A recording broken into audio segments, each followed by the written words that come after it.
usted habrá nacido a comienzos del siglo XIX en Inglaterra, en la zona rural,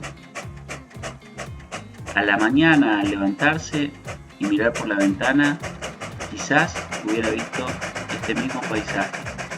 En este video vamos a hablar un poco sobre los comienzos de la termodinámica.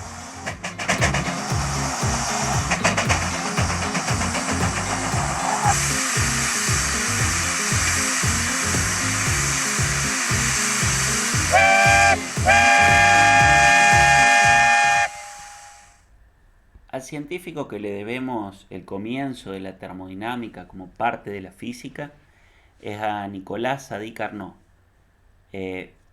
Nicolas fue un físico francés que vivió entre 1796 y 1832. Como ven, murió bastante joven, con 36 años, murió de cólera en una epidemia de cólera que azotó a París. Sadi-Carnot trabajaba para la corona francesa, y ante el gran desarrollo que se estaba produciendo en Inglaterra de los motores de vapor, que comienzan en el siglo XVIII en Inglaterra y empiezan a desarrollar motores de vapor para aplicarlos a distinta maquinaria, sobre todo a maquinaria agrícola, empiezan a aumentar muchísimo su producción, tanto producción agrícola como la producción minera, por la aplicación de distinta maquinaria de vapor.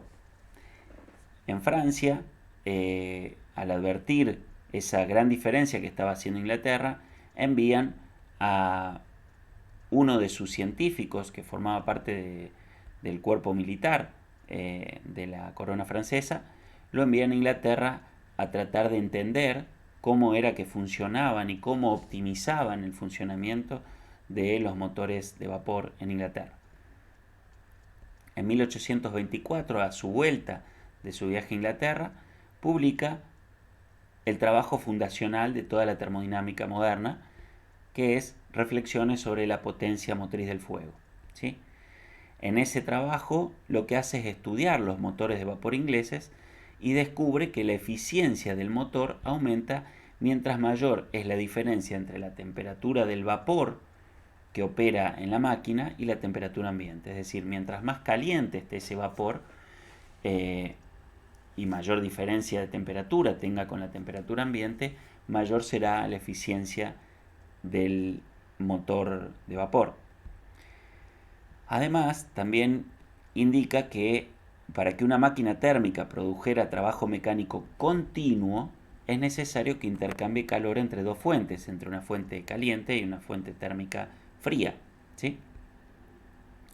¿Qué es lo que nos está diciendo? Ya nos está delineando lo que luego será el enunciado de la segunda ley de la termodinámica que veníamos analizando en el video anterior, donde lo que vemos es que no es posible un trabajo mecánico o bien el movimiento perpetuo si no hay un intercambio de calor, es decir, si no se extrae calor desde una fuente térmica caliente y se entrega calor desde el sistema a una fuente térmica fría. Y por sobre todas las cosas llega a una de las conclusiones más importantes, a partir de la cual se desarrolla todo el trabajo posterior termodinámico, que es que la eficiencia de un motor no depende del fluido que utilicemos dentro del ciclo termodinámico, sino de la diferencia de temperaturas entre la fuente caliente y la fuente fría. A esta letra eta la designaremos como la eficiencia del ciclo, y la eficiencia queda definida como 1 menos el cociente entre la temperatura de la fuente térmica fría sobre la temperatura de la fuente térmica caliente, siempre utilizando escalas de temperatura absolutas. ¿Sí? Por lo tanto, siempre este cociente da menor que 1, y 1 menos un número menor que 1 nos va a dar la eficiencia del ciclo. Mucho tiempo después, Clausius toma el trabajo de Carnot. El trabajo de Carnot quedó en el olvido por muchos años y ninguno de los científicos contemporáneos a Carnot encontraron ninguna utilidad en las deducciones que hizo Sadi Carnot hasta la llegada de Rudolf Clausius, que era un científico alemán que desarrolló todo su trabajo durante el siglo XIX, es decir, ya en plena Segunda Revolución Industrial en Europa. Recordemos que Alemania era un país, siempre fue un país no imperial, ¿sí? Pero con gran desarrollo de científicos y de filósofos, sobre todo en el siglo XIX y ya veremos después que también en el siglo XX.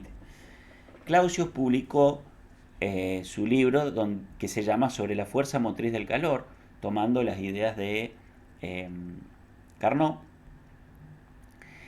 Y en el libro lo que estableció es una formalización de la segunda ley de la termodinámica, que ya la vimos en el video anterior.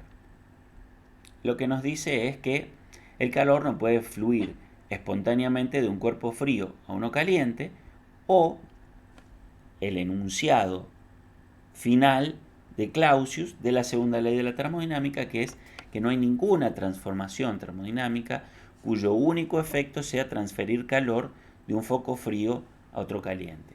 ¿Qué es lo que nos está diciendo Clausius? Que es imposible transmitir calor desde una fuente fría a una fuente caliente, es decir, sacarle calor a una fuente fría y dárselo a una fuente caliente sin agregarle algo más.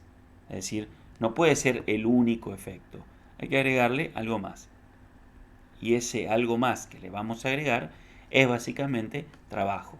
Es por eso que acá les menciono, y las heladeras básicamente lo que hacen es tomar calor de un foco frío y entregárselo a un foco caliente.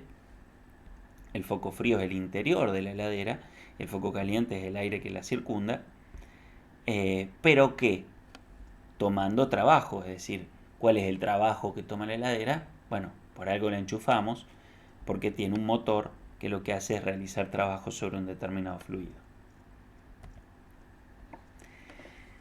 Más tarde aparece William Thomson. Recordemos que en Inglaterra todavía existen los títulos nobiliarios, y William Thomson era conocido como Lord Kelvin, ¿sí? Es decir, el título de Lord o de caballero es un título nobiliario de la Inglaterra imperial, y durante el siglo XIX, entre 1824 y 1907, Lord Kelvin hace una gran cantidad de desarrollos. Lo que tenía Kelvin es que era un emprendedor y tenía la capacidad de hacer muchísimos inventos a partir de las deducciones físicas que iba sacando. Kelvin lo que hace es deducir que una máquina térmica produce trabajo a partir del calor en un proceso cíclico, durante el cual la energía térmica se absorbe de una fuente a alta temperatura, la máquina realiza trabajo y la máquina expulsa energía térmica a una fuente de menor temperatura y vuelve a enunciar o hacer un enunciado que luego veremos que es reafirmado por Max Planck, que es otro científico alemán posterior a Kelvin, y hacen el enunciado que se conoce como enunciado de la segunda ley de la termodinámica de Kelvin y Planck, que ya lo vimos en el video pasado, que nos dice que no hay ninguna transformación termodinámica cuyo único efecto sea extraer calor de un foco y convertirlo totalmente en trabajo. Es decir, nos está reenunciando lo que dijo Clausius, diciendo que es imposible que solo se entregue trabajo si se saca calor de una fuente caliente. Es decir, sí o sí, algo de ese calor tiene que entregarse a la fuente fría. Como les decía, el enunciado al que adhiere Max Planck, que es un un científico alemán que nace en 1858 y muere en 1947, y que es uno de los científicos más importantes de comienzos del siglo XX, que participa en el desarrollo de la física cuántica, de la termodinámica estadística, hace muchísimos aportes dentro de la termodinámica. Su tesis doctoral trata sobre la segunda ley y básicamente nos dice que es imposible construir una máquina térmica que, operando en un ciclo, no produzca otro efecto que la absorción de energía térmica de un depósito y la realización de una cantidad igual de trabajo. Es decir, nos vuelve a decir lo mismo que nos había dicho Kelvin, que básicamente si se absorbe calor y este motor que opera cíclicamente entrega trabajo, es imposible que el único efecto sea absorber calor y entregar trabajo, sino que sí o sí debe entregar parte del calor a un depósito frío. Y que la eficiencia del ciclo siempre va a ser menor que 1, donde la eficiencia la vamos a definir como el trabajo neto dividido el calor absorbido desde la fuente cálida.